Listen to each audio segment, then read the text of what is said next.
Okay, so obviously this episode picks up where the previous episode left off, where she came in the house and she saw her father at the refrigerator. And so, of course, obviously she was in shock and she screamed just before her mother walked in the door. And so her mother was trying to figure out, like, what's going on? So she turned the light on and she realized it was her uncle. What's going on? What happened? Arvind? Now, it's unclear if he's her uncle on her father's side or her mother's side. But it's her uncle. He came to visit. He's supposed to be there to chaperone Kamala and Prashant, which is the guy that she's been, the whole arranged marriage thing. He's supposed to be there the following day to visit, and so they can meet. And so they needed him there to chaperone the visit. So they talked for a while. And he works in security. So I don't know if he designs or he just sells home security systems. And so he was talking about that. And then, he mentioned he had to use the key to get in. And of course she asked, okay, wait a minute. Why did you have to use the key to get in? And he said because he could hear Kamala sleeping and Devi just got home. So of course she wanted to know, like, what do you mean she just got home? Kamala was asleep. I could hear her beautiful snoring from upstairs. And Devi just got home. And so, of course, she was wearing sweats, so she just told him that she had gone for a jog. And then they kind of tortured her a little bit for being late, but they really didn't make a huge deal out of it. And they just wanted to get some rest before the visit. So the following morning, her mom came in to wake her up. And, she tossed and turned a bit because she was trying to think of the kiss with Paxton, but all these other things started coming into her head. Her father passing away, the fallout she had with Fabiola and Eleanor, and so she had a rough night. But it's a morning. Her mom came in to wake her up, telling her you need to get ready.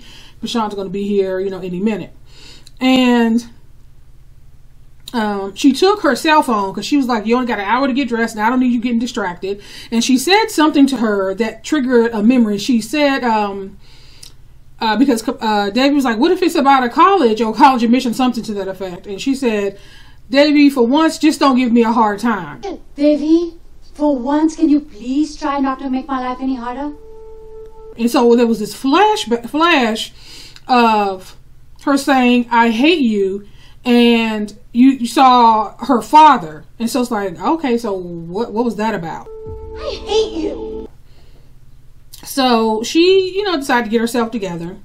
And they're all now, waiting for Prashant to arrive. So Prashant arrives and, so Kamala is talking to Steve. Steve has been calling her, wanting to get back together. He's in love with her, and she's telling him that she can't do that and telling him to stop calling. And so there's this whole thing that Kamala's get going on with Steve. So Prashant arrives, and they're getting themselves all together before she opens the door. And they're like, I guess they obviously had this idea of how he was going to look. But clearly when they opened the door, Kamala was like, Steve who? Like, and Devi was definitely liked what she saw. Prashant? Hello? Oh, damn. You're hot. Devi, don't say that to a stranger. So, of course, they invited him in, and he gave her a gift. It was a Swarf crystal, and it was in the form of her college mascot. So Devi was like, oh, you know what? Let me take this upstairs. I can put this in your room. And so, but, Nalini was one step ahead of her. She was like, oh, and hurry back and don't bother looking for your cell phone. You'll never find it. Don't take too long and don't waste your time looking for your phone. It's very well hidden. So she get upstairs and she put, to put the crystal in Kamala's room. Steve done broke in the daggone house. So he's sitting on her bed reading his magazine. And of course, Dave's like, what are you doing here? And he says something to the effect how he's trying to rescue his love from sexual slavery. I am rescuing my love from sexual slavery. It looks like you're just reading an Indian hair magazine. So she basically told him to keep quiet and that she'll let Kamala know that he's up there. So she got back downstairs and her mom was like, well, that took a long time. And she was like, well, I was trying to find the perfect place. And, I think I found the perfect place. And I think Kamala should go upstairs to, to see where I left it. I was busy trying to find the perfect spot for the crystal beaver in Kamala's room. In fact, I think she should check out where I put it. And so after a few back and forths, because sometimes it takes people a while to catch on to things, Kamala was like, oh, okay, so I'll go upstairs and see. So her mom kind of tapped her arm, was like, what are you up to? She was like, what? Nothing. And then she had another flashback, the same memory of her saying, I hate you, and then this flash of her father.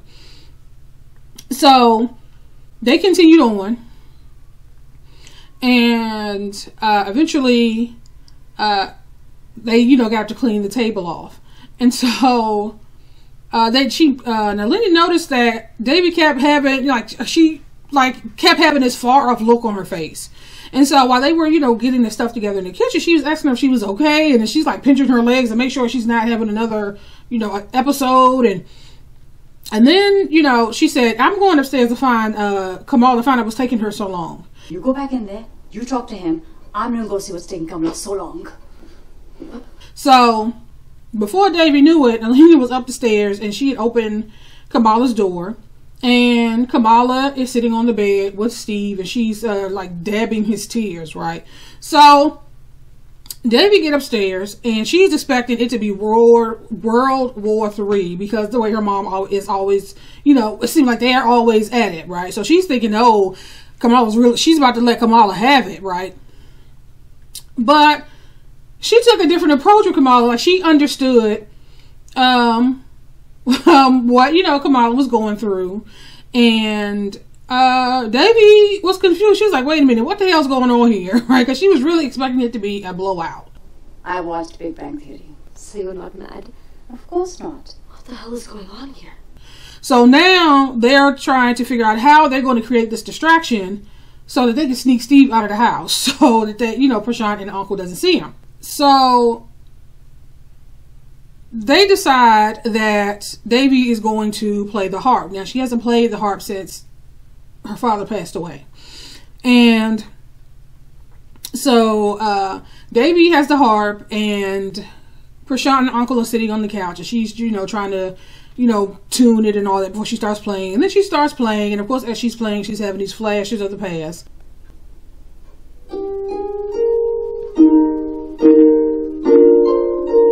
So they're now able to sneak Steve out of the house. They say their final goodbyes, but as Steve is leaving, Paxton arrives. So Davy is finishing up playing, and of course they were impressed. You can kind of see the smile on her face. She was actually happy. And so Kamala came in to sit down and finish talking with Prashant. She grabbed Davy and took her outside to talk to Paxton. And she did that because she saw Davy's dress in Paxton's hand, because remember, he had to give her clothes, those sweats that she was wearing was his, because she fell in the pool and she forgot her dress in his car. Don't go, Paxton. You haven't returned Davy back her dress that she took off in your car. So she's Nalini's now finding out that Davy went to the party and ended up getting tossed in the pool. And then she made some offensive comments to Paxton. I'm like, he didn't deserve that. She was like, why don't you just let this idiot knock you up? I'm sure at Princeton they'll let you, they'll give you family housing or something to that effect. You can see Paxton's face like, bitch, what the hell did I do? All I'm doing is returning her raggedy ass dress, right? Like, she was so offensive. Why don't you just let this idiot knock you up? Maybe Princeton will allow you to raise a little baby in your dorm room. And so he gave her the dress, and he basically was like, you know what, I got to go. And she was like, well, yeah, maybe, he has some other dresses he needs to return to some other girls who he's trying to ruin their life. She said something to that effect. So Davy is upset, and she was like, I don't understand. She couldn't understand, why are you getting so angry with me? All I did was kiss a boy once. But Kamala had a whole boyfriend and had sex with him, and you hadn't said anything. I kissed one boy one time. Meanwhile, the guy Kamala's having sex with just broke into our house. And they didn't even take notice that Kamala, Prashant, and Uncle at this point was on the front porch and heard what Davy said. So now Kamala's sitting there with this look on her face like, oh hell. Prashant is like, okay, so he went back in the house. Of course, Kamala followed.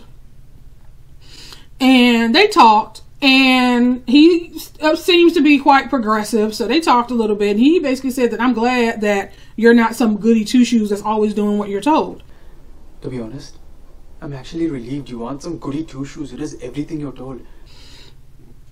So, Davy and Nalini come back into the house, and the uncle is saying how, you know, there's no respect in this house, there's no order, it's a bunch of chaos, and, you know, things will be different when you guys come to India. And then she thought that they were just going to go visit. Davy thought they was going to go visit, and he was like, "Oh, no, you're not going to visit." And then she looked at her mom, and her mom basically, you know, was caught off guard because I guess she wasn't ready to tell her that she wants to move back to India. God, you want us to move to India?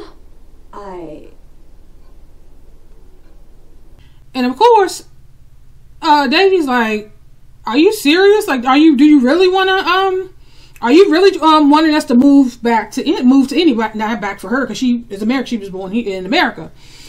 And she basically stormed off. So of course, Nalini went after her. And that's when, you know, everything came out. She was talking about how she, you know, doesn't have to worry about how she's, you know, how she always thought that she was a disappointment. And then there was this flashback where you were able to get to a complete picture when she said, "I hate you." She wasn't talking to her father. She was talking to her mother, who had gotten on her case because they had, you know, that recital that night, and she couldn't find her sheet music. And so her mom was over the top. I hate you. You do not say such things to your mother. Well, she could say whatever she wants to me. But she, you know, so her and Davy got into it, and she ended up putting Davy on punishment for, you know, being irresponsible and losing her stuff. And he, you know, basically had to step in and say that, you know, let's just deal with the fact that she has this recital in 30 minutes. Let's focus on finding the sheet music, and I will fix this when we get home. So let's stop yelling at each other and look for the sheet music together. And when we come home later, I will fix this. But obviously, that never happened because he ended up having a heart attack at the show. And later that night, you know, when she went upstairs to get the sheet music, you know, they continued to talk. And she overheard her mom saying how she's such a difficult child, how she's too headstrong, and how that's not her daughter, that's his daughter. And What's wrong? And doesn't listen. Whoever this child is, I am through with her. Melanie? No. That's your child.